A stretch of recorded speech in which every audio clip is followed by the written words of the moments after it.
Hey everybody, inside the red, welcome back to Tokyo Dark Ride. Then last we left off, we were in a creepy fucking place. So it's terrible. There's a body on the floor, there's flies, there was freaky flashbacks in the last room, and they were being used as prostitutes. No, God, why? Okay. Go in.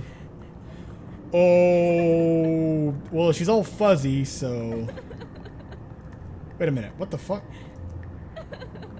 Oh, no, that's the... Okay, never mind. I was checking the recording and like, wait a minute, it looks letterbox or whatever. Oh no, it's because of this. Not letterbox, but it looked minimized. Like, oh no, that's actually what that's the end screen, well, the in-game thing. Right, okay. I was confused. Anyway. Oh, great, this is continuing. The escapades of creepy mother... Oh, hello, Mask. Damn it, Ruby. I can't stand to see you like this. You're not gonna feel better staying cooped up in here. I doubt she's gonna feel any better doing what you want her to do. She clearly hates it, you piece of shit. Listen, I got you that photo shoot lined up tomorrow. The one with Masa. Are you even listening? Don't make me go back. I don't want to go out. Let me stay here. What's wrong with you? Please, please don't make me. I'm afraid to go. As far as I can tell, you're afraid of its success. Oh, okay. I've fallen over myself to make you a star, but you'll never get in if you lock yourself away. What? You're not gonna say anything? You can't treat me this way. I gave you your name, your music, and damn near everything else. Oh, but you think you're special, right? Let me break it to you, honey. You're not. There's loads of other girls in this business just like you, and they do what they have to without complaining about it either. They understand how important it is to keep clients happy, and I'm sorry, it's not all butterflies and flowers, but you're not some naive little girl anymore. You're a woman now. Hey, Earth to Ruby, I'm trying to give you some advice here, and you're not even listening. Reina. My name is Reina. What did you just say? Reina? Who's that? Oh yeah, that was the name of some pathetic little foster girl I picked up. You wanna go back to being her? Just say the word, I'll throw you out there myself. If you think you've got it so bad now, let's count the seconds between you hitting those streets and being back in foster care or dead in some gutter. Not so talkative now, are we, Reina? Or is it Ruby? The girl who was successful, the girl who could make it if she would just do what she was told. Sorry. I'm sorry. I lost my temper, but you gotta see things my way. You were special, you know that? I saw so much potential in you, such a beautiful young girl. I wanted to raise you up and show you what life could be. Then you reject me and everything I can offer you? It's a damn shame. You're still pretty, Ruby. So pretty. But not when you mope around. Look, I get it. You're a teenager, you want to cry it out, right? Fine. But when you're done with that, you're going back out there. You think I want to send you to all these little meetings with Masa and guys like him? I'd rather you were successful so I won't have to do that. I'm on your side.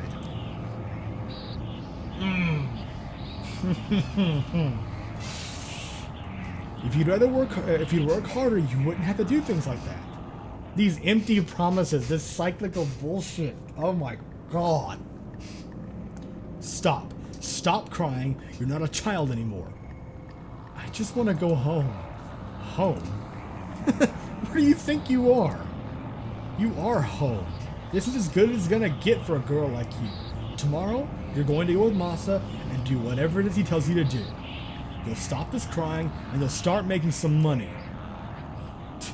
Maybe it was a mistake to think you'd end up being special. Turns out you're just another disappointment. Another whore.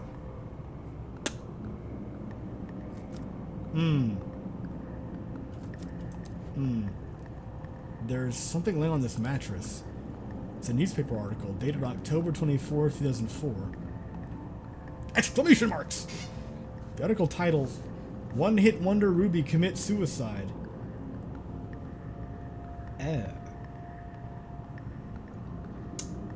Well, we see where okay. That's really depressing. The article's title, One Hit Wonder Ruby Commits Suicide. That can't be. That was over 10 years ago. Her real name was withheld from the press, but her picture's there. According to the article, Higashi went to her room and found it locked. He called her, she didn't answer. I thought she must have been tired, he said. She'd been working hard on a new song. He only forced the door when he noticed a smell where he found her hanging from the rafters. She'd hung herself almost 2 days before. Probably in this room. There's more. Though Mr. and Mrs. Higashi had adopted her years before, Ruby was not made to work and loved being an idol more than anything in the world. Mr. and Mrs. Higashi? Who's that? So far we've only heard about Mr. Higashi here. Her song, Look For Me, will go on sale again this month with all sales going to various suicide prevention charities. Oh, how kind of you. I've read enough. The sadness in this room is the same awful feeling I felt in the sewers. Is it Reina's? Is this what I was supposed to see?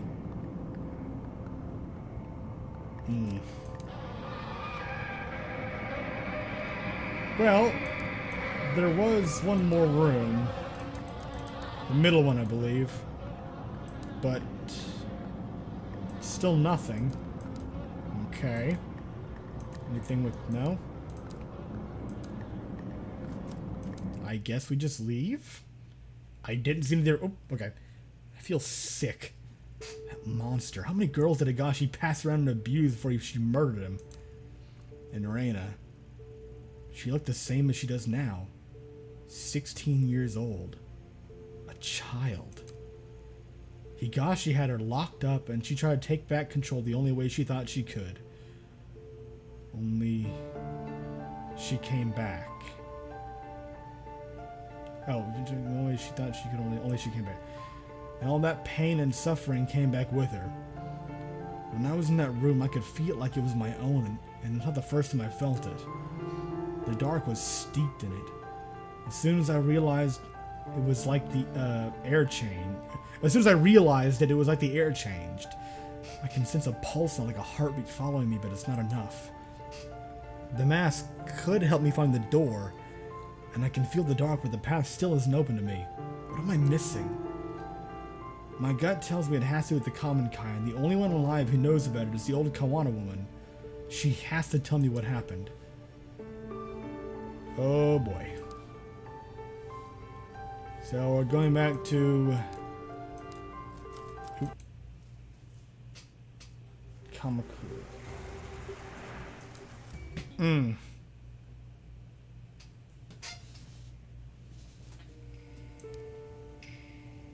If that motherfucker pops, I'm gonna hit him. Good boy. Okay, what's gonna be wrong here? You? I told you to stay away from my family. Don't drag my grandchildren into this any more than you already have. Stay back. I have questions about the Common Kai, the group your daughter and son-in-law were part of. You're the only one alive who'd remember. Common Kai? I don't know anything about it. Leave me. Grandma, enough. Listen to yourself. Do you even realize you're lying anymore? Takashi told us everything. And you, Ito. Just because this investigation's important to you doesn't give you the right to barge in here. Ma, your grandma needs to talk. If it upsets you, maybe you should go. No, I'm not going anywhere. This is the house I grew up in. It's as much as mine as his grandma's. If you have something to say, you can say it in front of me. One a little while ago, I found out my parents died in some cult and no one even knows why. You think hearing that was easy for me? I want to help you, Ida, but all the deceit and lies are starting to hurt people. What I'm chasing is so much worse. Tell that to the poor man in the station. He's in the hospital now, terrified out of his wits. People aren't only here to be used for information and thrown away while you move on. They have lives too. And bringing up the past can hurt. Surely you of all people understand that. I do. That ignoring the past won't let it go away, and there's unfinished business from the Common Kai that needs to be taken care of. But what's there to talk about? Everyone's dead, right? I promise to talk to you about all this later. For now, let me and the detective talk. Go on, you were cooking us dinner, weren't you? Alright, we'll talk about it later. But I'll be in the other room if you need me. So you found me out. Now that mine knows, I suppose there's no point in keeping a secret any longer. The truth is, my daughter never would have joined the Common Kai if it weren't for me. I convinced her and her husband to join. I was already a member. At the time I joined, my husband had left me and I'd lost my job, suddenly leaving me a single unemployed mother who could barely support her daughter. And that's when Takamasa found me and told me the society that stigmatized and shunned me was a fiction, a great machine to be fought and that my very soul was at stake. And of course, he used me as he did everyone else. I desperately wanted to hear that my struggles weren't my fault. They stole everything from me, my youth, my mind, and my child. And then one day in 1996, they all died. The cause of that death was buried and no autopsies were performed. Or if they were hidden. Why? Let me drink real quick. That's simple. The government didn't care about some dead cultists in the woods and covered up so the papers wouldn't sensationalize their deaths. That's it? After everything I've found, do you expect me to believe that? 12 people died that day and no one knows why. What happened? Tell me the truth. You wanna know what happened so badly? Fine, I'll tell you. They died for nothing. Following in the footsteps of a madman who believed that life was an illusion. As words of other compounds and their groups being raided spread, Tokimasa began warning us the end was near. He believed the world was collapsing and it was time for him and his followers to abandon the flesh and find purity among the gods. My Emiko. She didn't die from some conspiracy. She chose death because she no longer had an anchor to reality. And it was my fault. Beyond that, I don't know what happened to them. No, you do know something. In the report it says after the officers cleared the bodies, they found the mask. The same one you handed to me 6 months ago. That's... Tokimasa would always keep it to himself, saying that it granted him sight into the realm of the kami. I needed it. You don't understand it. It allowed us to see strange things and people who were gone. The guru was a fool, a fake, but the mask was real. There was a room when the cult members were killed by one of their own. Surely you didn't... No, you don't understand. I would never kill my own child. I didn't take the mask. It was given to me. One day, a man, some journalist or other, showed up at my door carrying the mask. I couldn't believe it. I begged him for it, and he stood there smiling at me. His eyes were like none I had ever seen. It was strange. All he wanted in exchange for the mask was a picture of Emiko. When I joined the cult, I was forced to give up my possessions and only had one left, but I gave it to him nevertheless. I thought if I had the mask, I could find her, that maybe she would forgive me. As soon as I had it in my hands, my mind opened. I could hear her voice. So you went to the sewers chasing after her, thinking you could save her? Takashi told you that as well, did he? Yes, it's true. Emiko was crying out to me, begging me to find her and free her from a dark place. I would have given anything to hold her in my arms again and plead her forgiveness. I don't care if you don't believe me. Just like Tanaka was calling out to me. I do believe you. We're probably some of the few people left alive who know what this mask is capable of. What this mask is capable of. Bleh. If you really thought I'd help you find her, then why'd you give it to me? Because I was wrong. At first, I only followed whispers. Then I found myself in a strange labyrinth, chasing after her shade. The days bled together. I lost track of my grandchildren with the shrine. It was an illusion. No matter how hard I tried, I never found her. I only became more and more disconnected from the world around me. I descended into madness. I was being used again, just as Tokimasa had used me for so many years before. I tried getting rid of it, throwing it away, burning it. None of it mattered. It always came back. And when I did the visions and whispers only got worse.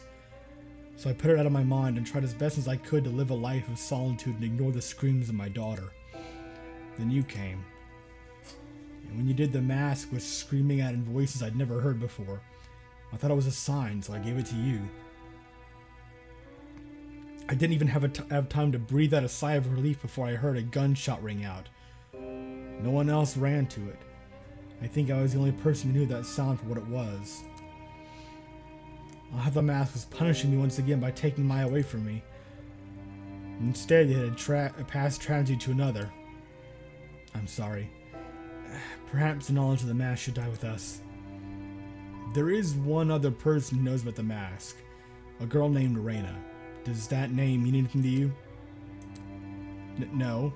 I don't know anybody by that name. Do you expect me to know everyone who's in touch with the mask? No, but you were involved with a group that worshipped it. Are you sure you're telling me everything? Yes. What good will accusing an old woman do? Unless you're chasing someone too. That must be it. Mai told me you lost someone, you're part of the police, is that right? If I'm right, then I suggest you stop your search. The place I was shown by the mask was not meant for the living. I barely escaped with my life.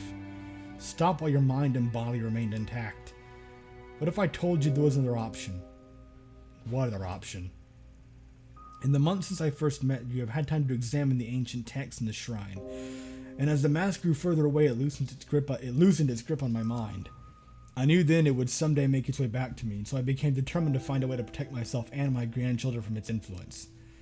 The darkness of the common kind and its ritual object are but manipulations used to sever our connection with what is truly divine. The mask breeds darkness. Dark forces can invade all manner of living and non-living things, driving them to violence or death. That which is evil cannot be used or tolerated. It must be destroyed. It is the only way to save us from its grip. Destroy the mask? I thought you just said it couldn't be done. Not physically. Grandma? Is everything alright?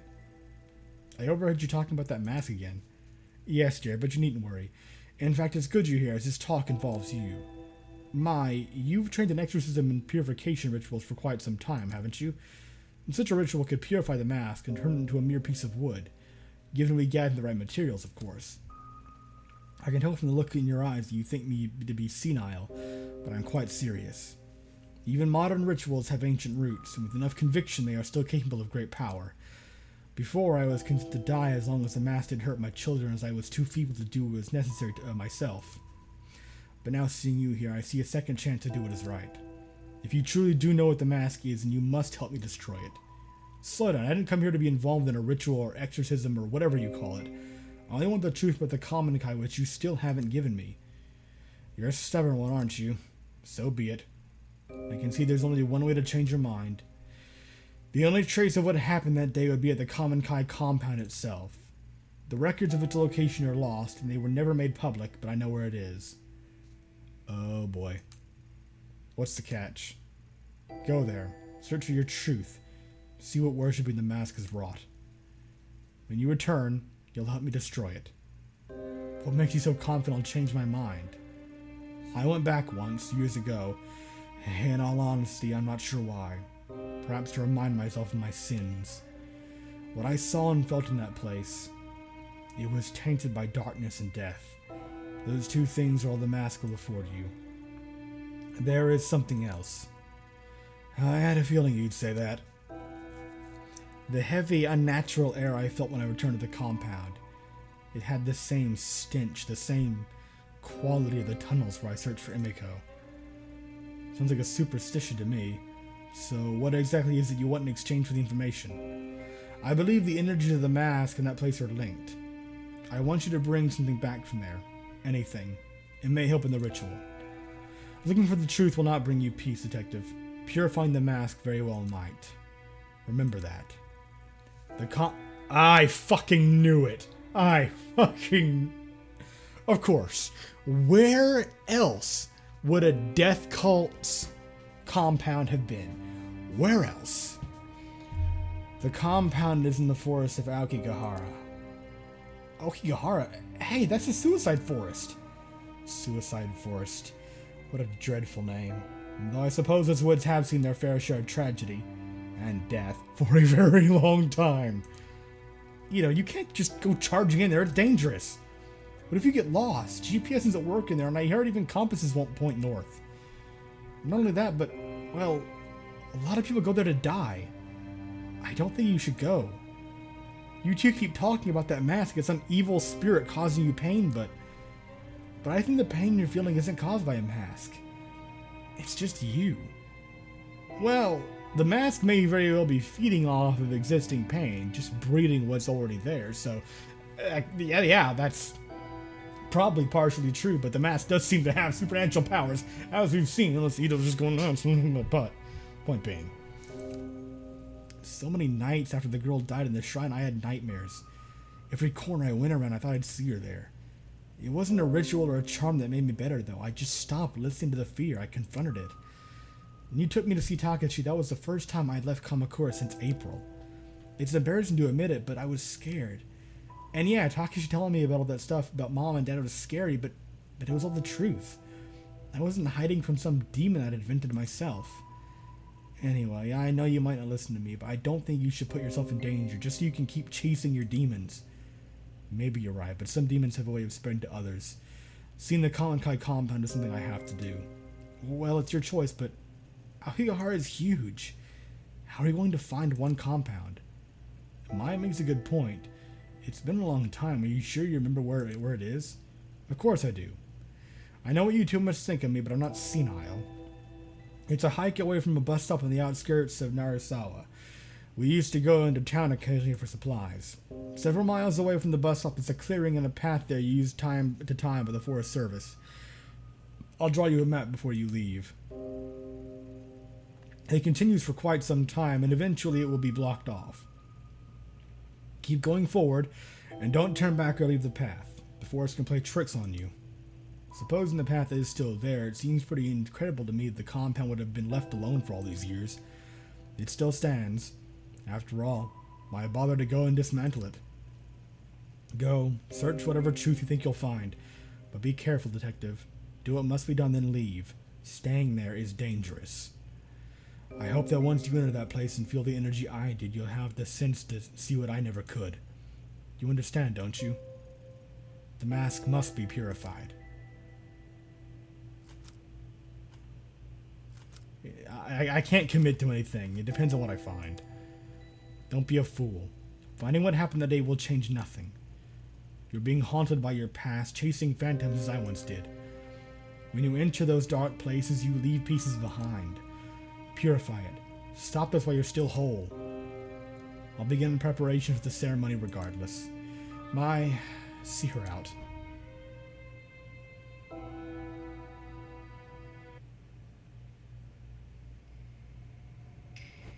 Oh. She's never said anything like that to me. You must have really scared her. Listen, I'll help with this ritual because I think it'll help Grandma get better. But don't get yourself killed. I know in your eyes I'm probably just a kid, but I know how much it hurts to want the truth. Takashi obsessed over the past, and I was miserable not knowing. Grandma almost went insane on top of that. Grandma said it herself. You're still young. You should forget about all this and start over. And you might not want to hear this, but listening to you two talk about masks and spirits, well, you sound like that girl at the shrine. It scares me. It should scare you too. Take care of yourself, Ito.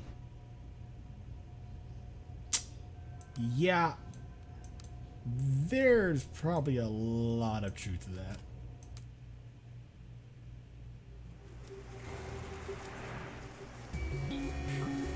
Oh, okay, well, let's see, right. Info. Aokigahara, better known as the Suicide Forest. Despite its nickname, the volcanic earth it grows on makes the forest beautiful and green. Every year, however, large numbers of people wander in, intending it to be their final resting place. Occasionally, authorities have to comb through it for new bodies. Yeah, it's really, really grim. Alright, let's go. I knew that this section was in the game, I just didn't know when it was going to pop up. Because I believe the Kickstarter mentioned them adding it or something like that, but anyway. Finally, this must be the path the old Kawana woman is talking about. If her story was true, all I need to do is follow it to find the Kamenkai's old compound. Let's hope that's that simple. Not time to sit here and think it through, though. I need to get out of these woods before nightfall. Right. Well. We're going to leave this here. Thank you very much for watching. I hope you enjoyed. And next time, we will delve into Aokigahara and see what horrors the devs have decided to put in here for us to experience. Joy.